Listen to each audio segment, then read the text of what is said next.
Friends, time को लेकर science में कई सारे परसेप्शंस हैं और कई सारे साइंटिस्टों के अकॉर्डिंग समय की शुरुआत ब्रह्मांड के साथ ही हुई थी। लेकिन क्या जब ब्रह्मांड का अंत होगा तभी समय का भी अंत हो जाएगा? सो फ्रेंड्स, आज की ये वीडियो काफ़ी ज़्यादा इन्फॉर्मेटिव होने वाली है। सो वीडियो को कंप्लीट देखिएगा। ओके, तो वैसे तो टाइम को लेकर कई सारे परसेप्शंस हैं और साइंस की भी अपनी एक अलग परसेप्शन है। तो क्या समय अनंत है या फिर उसका भी अंत हो सकता है, या फिर वो भी ब्रह्मांड के एग्जिस्टेंस के साथ ही है? सो फ्रेंड्स, ऐसे कई सारे क्वेश्चंस हैं जिनको लेकर साइंटिस्टों ने स्टडी भी की है। और अगर साइंस के पॉइंट ऑफ व्यू से देखा जाए तो साइंस भी यही कहता है कि इस यूनिवर्स में जिस चीज़ का क्रिएशन हुआ है उसका एंड भी होता है। तो इस तरह से जो भी ब्रह्मांड के साथ शुरू हुआ था उसका भी अंत हो जाएगा। बट क्या इस यूनिवर्स के अंत के साथ ही उसका अंत हो जाएगा या फिर उससे भी ज़्यादा टाइम तक चलता रहेगा?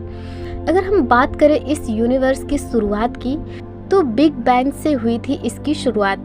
साइंटिस्टों के अकॉर्डिंग इस यूनिवर्स की शुरुआत एक बहुत ही छोटे से कंप्रेस्ड एरिया से हुई थी और किसी वजह से उसमें अचानक एक्सपेंशन होने लगा और इसके एक्सपेंशन की स्पीड बढ़ती गई, जिस तरह से इस ब्रह्मांड का विस्तार हुआ। और ये माना जाता है कि इस यूनिवर्स का विस्तार बहुत ही तेजी से हो रहा है।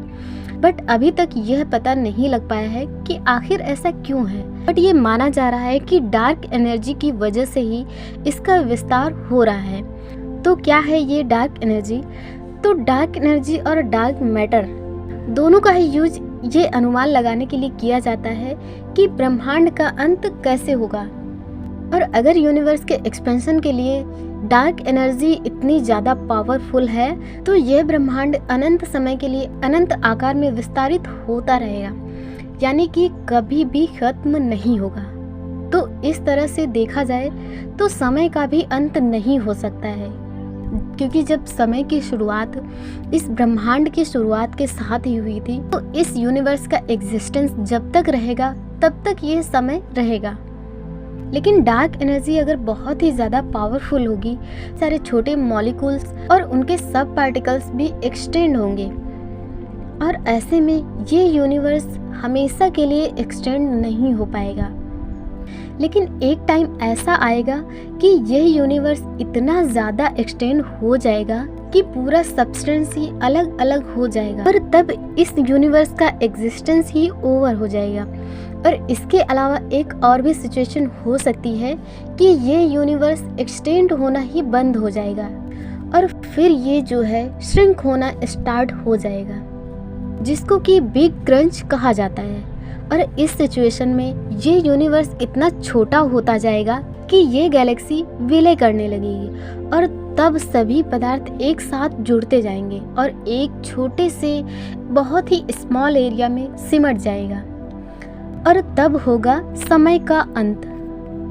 बट कई सारे साइंटिस्टों का ये मानना है कि बिग क्रंच से भी ब्रह्मांड का अंत नहीं होगा है, बल्कि ये जो है बीच की सिचुएशन ही होगी। इस तरह से ये यूनिवर्स इनफाइनाइट टाइम के लिए एक्सटेंड होगा और फिर इनफाइनाइट टाइम के लिए ही श्रिंक होगा, फिर बैंग होगा, जिससे कि इस यूनिवर्स का फिर से एक्सटेंड होना स्टार्ट हो जाएगा और इस बिग बाउंस के एनवायरनमेंट में समय की शुरुआत और अंत की कोई भी सिचुएशन नहीं रह जाएगी। सो ये यूनिवर्स इनफाइनाइट टाइम के लिए जब एक्सटेंड होता रहेगा, दैट मीन्स समय भी इसके साथ ही चलता रहेगा, उसका कभी भी एंड नहीं होगा। So friends, I hope information पसंद आई होगी। वीडियो पसंद आई तो वीडियो को लाइक कीजिए, शेयर कीजिए। मिलते हैं नेक्स्ट वीडियो में। So friends, thank you so much.